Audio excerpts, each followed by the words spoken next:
Hello, good morning everyone. So, marinaaga po sa steel ng Camarines Sur. Ayan.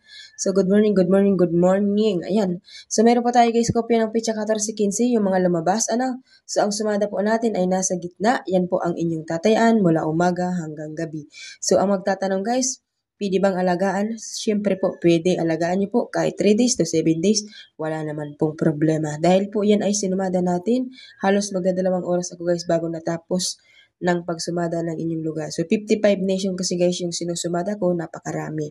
So, kahit masakit na yung mata ko, sumasakit din yung mata ko eh. Siyempre titingin ba naman sa mga numero, magkanda duling-duling na ako.